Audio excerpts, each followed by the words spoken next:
Sutino, atau yang akrab disapa Kinong, merupakan supir bemo yang beroperasi di sekitaran Tanah Abang sejak 1976. Namun, pada 2013, Pak Kinong mengubah bemo tuanya tersebut menjadi perpustakaan keliling yang diberi nama Bemo Kutu Buku. Bemo Kutu Buku tersebut berkeliling ke sekolah-sekolah di kawasan Karet, Tanah Abang, Jakarta Pusat. Awal mulanya sih membuat bemo baca ini, awalnya rencananya mau buat bukan bemo baca tapi netlink. Netlink itu internet keliling untuk anak-anak. Tetapi berhubung pada waktu itu saya nggak ngerti internet, saya emang nggak bisa sampai sekarang pun. Itu beliau yang memberikan bemo ini, yaitu Pak Enrico Halim maupun Pak Arif Adityawan, makanya bingung buat apa ya Pak, katanya. Kalau Bapak internet keliling nggak mau, akhirnya dibentuklah perpustakaan keliling. Kalau operasi si bemo baca ini rata-rata di sekolah-sekolahan dari PAUD, SD sampai ke SMP. Cuma yang kendala saya hadapin ini, anak-anak SMP ini udah mulai sulit untuk tertarik buku. Makanya saya lebih suka kok terhadap anak-anak yang mungkin kedepannya mereka akan lebih gampang dibina untuk lebih suka terhadap buku. Semangat Pak Kinong untuk menebarkan kebaikan ikut dirasakan oleh masyarakat. Banyak yang tergerak untuk ikut menyumbang buku, mulai dari masyarakat umum, Menteri Pendidikan, hingga Presiden Joko Widodo. Walau begitu, tidak sedikit kendala yang dirasakan Pak Kinong. Kalau kendala operasional yang kita jalani ya maklum, kendaraan tua ya. Artinya kadang-kala ditunggu oleh anak-anak. Mereka pada pengen baca-baca, ternyata bemonya mogok.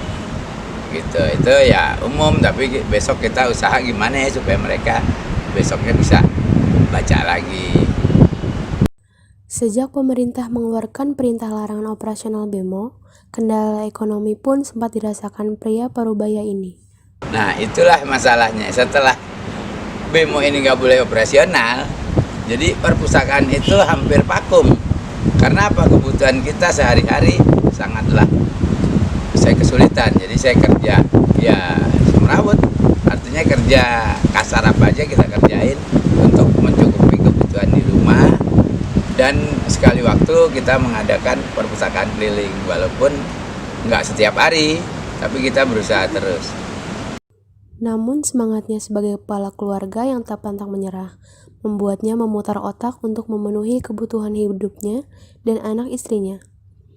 Meskipun hasilnya tak seberapa, namun ia masih tetap bersyukur dan menyisihkan penghasilannya untuk menghidupkan perpustakaan keliling.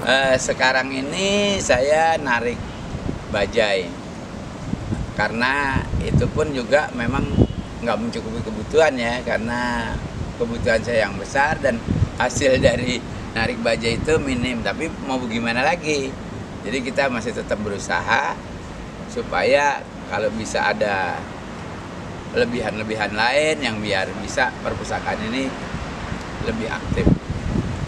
Harapan saya ke depannya ya kalau memang Allah berkehendak, ini perpustakaan ini biar bisa lebih aktif, terus bisa bawa teman-teman yang lain. Karena menurut saya buku adalah penting untuk anak-anak daripada mereka harus main game, YouTube dan sebagainya. Saran saya adalah buku sangatlah penting ya.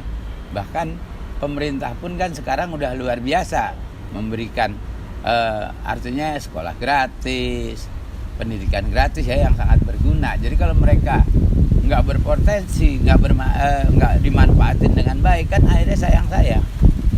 Saya kedepannya biar anak Indonesia ini kedepannya biar lebih semangat dalam membaca. Jangan sampai terjadi istilah yang tahun lalu itu dinyatakan bahwa anak Indonesia terendah nomor 2 minat bacanya.